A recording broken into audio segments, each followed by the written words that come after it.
Assalamualaikum warahmatullahi wabarakatuh. Alhamdulillahirabbil alamin. Wassalatu wassalamu asrofil anbiya'i wal mursalin wa ala alihi washabihi ajmain, amma ba'du. Anak-anakku kelas 10 yang dirahmati Allah Subhanahu wa taala. Pertama-tama marilah senantiasa kita memanjatkan puji syukur kita kehadirat Allah Subhanahu wa taala yang pada kesempatan pagi hari ini alhamdulillah kita masih diberikan nikmat sempat, nikmat Islam, nikmat iman, nikmat panjang umur, yang semuanya itu tentunya kita sebagai orang yang beriman wajib mensyukuri apa yang sudah Allah berikan kepada kita, ya. Meskipun dalam suasana pandemi seperti ini, ya, kita masih tetap bisa melaksanakan aktivitas kita sehari-hari, tentunya dengan menjalankan protokol kesehatan yang ketat. Itu sebagai sarana ikhtiar kita, usaha kita agar kita terhindar dari penyakit yang berbahaya tersebut, ya. Baik, anak-anakku kelas 10 yang dirahmati Allah Subhanahu wa taala.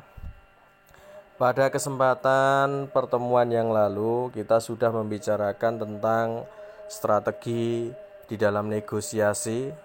Pak Eko sudah menyampaikan konsep dasar negosiasi dan juga menyampaikan tentang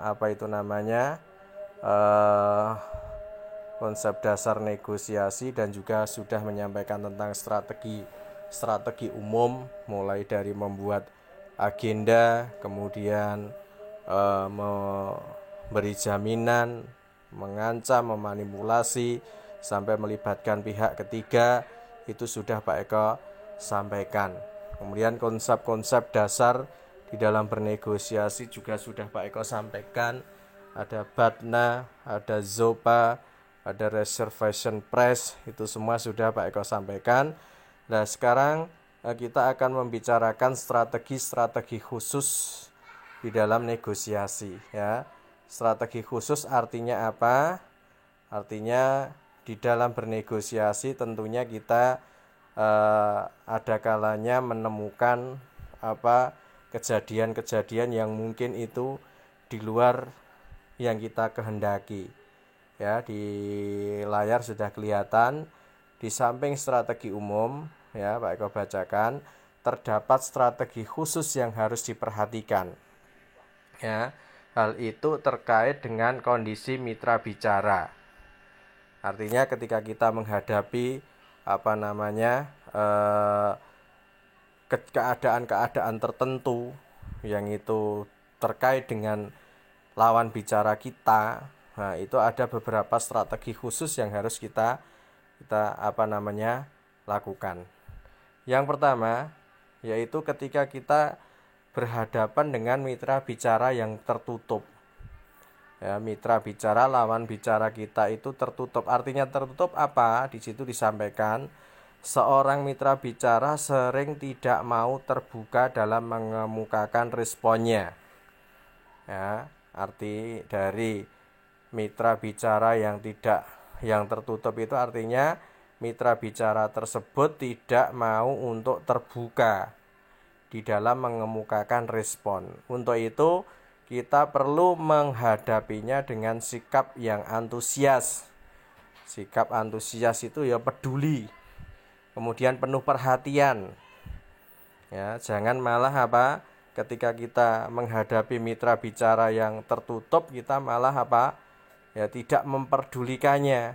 Kita acuh terhadap mitra bicara kita, lah itu juga salah. Artinya malah sebaliknya, ketika kita tahu bahwasanya mitra bicara kita itu tertutup, tidak antusias, maka kita harus melakukan sikap-sikap yang sebaliknya dari itu semua.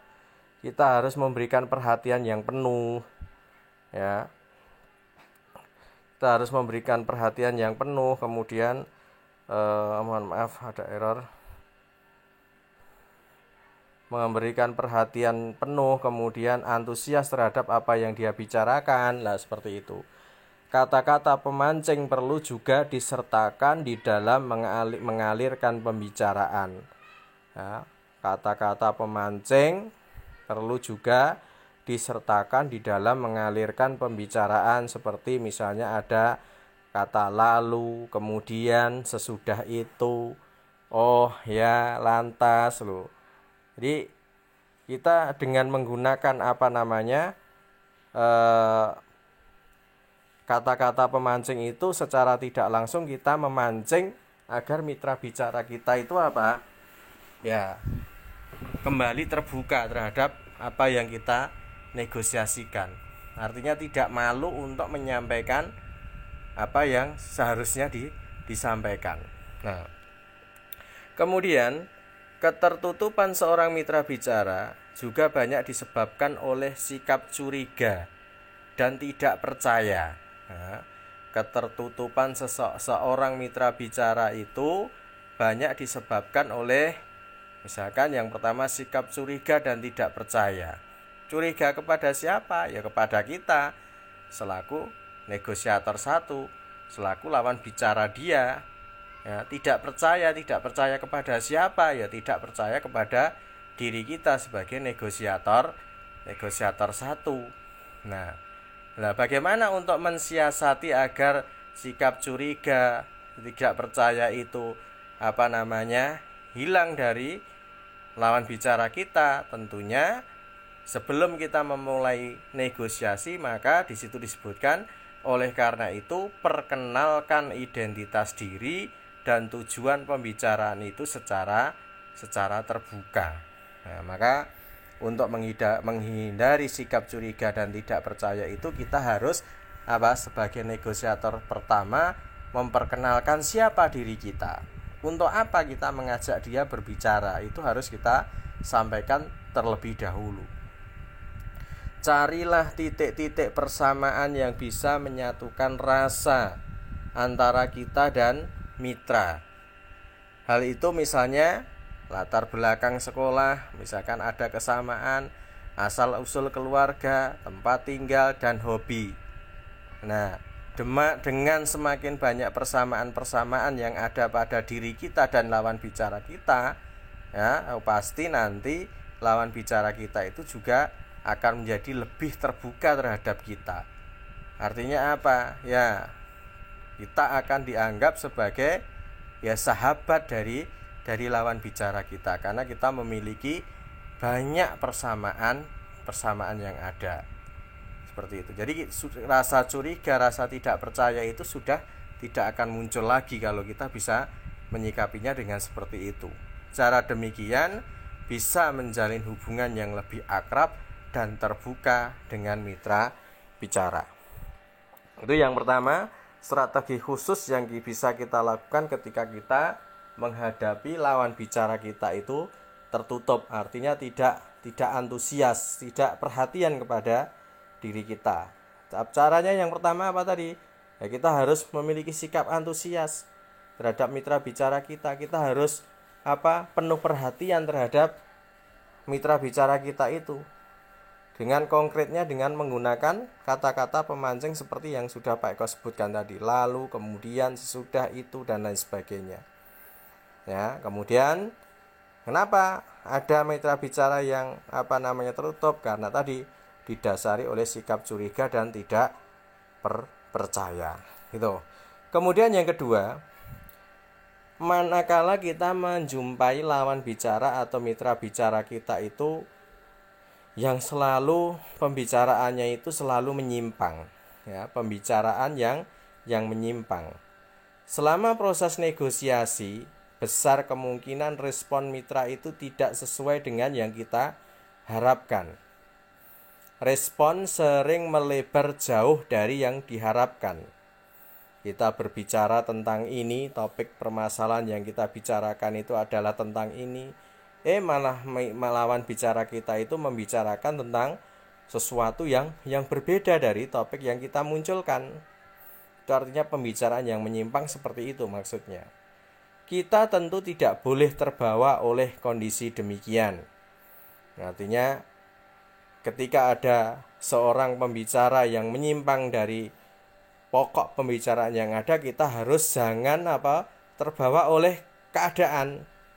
Tidak boleh terbawa oleh keadaan, malah kita ikut-ikutan melenceng dari pokok pembicaraan, ya, kita harus memiliki tujuan yang jelas, ya. Tujuan awal dari negosiasi harus tetap menjadi patokan. Kata-kata pengarah perlu dilontarkan untuk menghadapi kondisi yang tidak menguntungkan itu. Kata-kata yang dimaksud misalnya ini konkretnya ketika kalian nanti bernegosiasi menghadapi lawan bicara yang menyimpang, kalian bisa menggunakan kata-kata seperti ini. Maksud saya gini Bapak, loh. Seperti yang Bapak katakan di awal, atau bisa dijelaskan lebih lanjut tentang, nah, itu untuk memancing agar lawan bicara kita itu kembali kepada pokok pembicaraan yang sesungguhnya, kembali kepada tujuan negosiasi yang sudah ditetapkan tadi, ya. Jadi seperti itu pembicaraan, bagaimana strategi untuk menghadapi lawan bicara yang selalu menyimpang, yaitu seperti tadi, ya. Apa artinya? Dengan kita tidak boleh terbawa oleh kondisi yang dilakukan oleh si lawan bicara itu. Tujuan yang sudah ditetapkan sebelumnya harus tetap dijadikan sebagai patokan, dijadikan sebagai kendali, ya, dengan konkret, dengan menggunakan kata-kata yang sudah Pak Eko sebutkan tadi, A, B, C tadi, ya. Kemudian yang selanjutnya, ketika kita menghadapi suatu proses negosiasi, terkadang suasananya tidak nyaman. Bagaimana untuk bisa menciptakan suasana yang nyaman tersebut? Jalannya negosiasi sering terganggu oleh suasana yang tidak nyaman. Mitra merasa terancam oleh sikap kita yang dominan. Mitra sebaiknya tidak merasa ditempatkan sebagai seorang terdakwa atau pihak yang terpojokkan. Nah, ini bekal kita sebagai seorang negosiator satu, ya. Janganlah kita itu memposisikan mitra atau lawan bicara kita itu sebagai orang yang terancam. Janganlah memposisikan dia, lawan bicara kita itu, sebagai seorang yang terdakwa, disebutkan. Jangan memposisikan dia itu orang yang berada di pihak yang harus dipojokkan. Tidak, ya, tidak boleh seperti itu.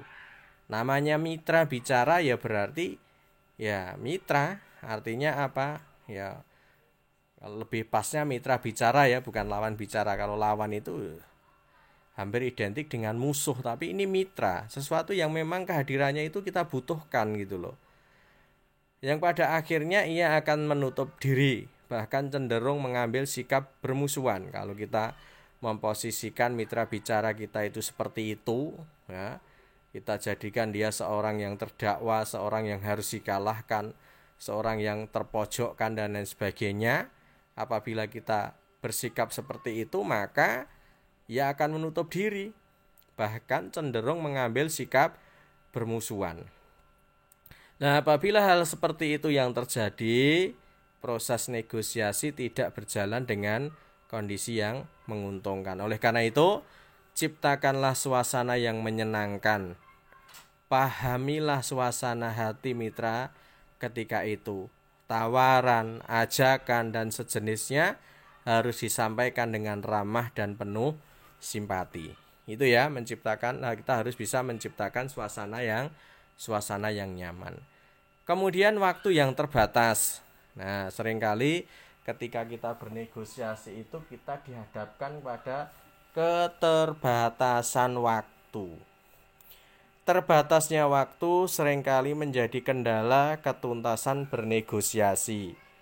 Tujuan-tujuan yang kita harapkan pada akhirnya menggantung tidak tuntas. Untuk itulah perlunya waktu tambahan untuk melakukan tindak lanjut atau tercapainya tujuan di dalam bernegosiasi. Jadi itu anak-anak keadaan-keadaan khusus, hal-hal khusus yang terkait dengan hal-hal yang terkait dengan keadaan-keadaan ya di luar keadaan yang wajar. Kalau keadaannya wajar, kita bisa menerapkan dengan menggunakan strategi-strategi umum, mulai dari memberi jaminan, mengancam, memanipulasi, atau melibatkan pihak yang ketiga. Akan tetapi apabila itu kita mendapatkan keadaan-keadaan yang di luar kewajaran, maka kita perlu menerapkan strategi-strategi yang bersifat khusus tadi. Ya, ini contoh bagaimana kita menghadapi mitra yang tertutup, bagaimana kita berhadapan dengan pembicara yang menyimpang, bagaimana bisa menciptakan suasana yang nyaman, waktu yang terbatas itu kita bagaimana, itu sudah Pak Eko sampaikan. Itu anak-anak yang bisa Pak Eko sampaikan pada kesempatan pagi hari ini. Mudah-mudahan yang sedikit tadi bisa bermanfaat untuk kalian. Kurang lebihnya Pak Eko mohon maaf. Assalamualaikum warahmatullahi wabarakatuh.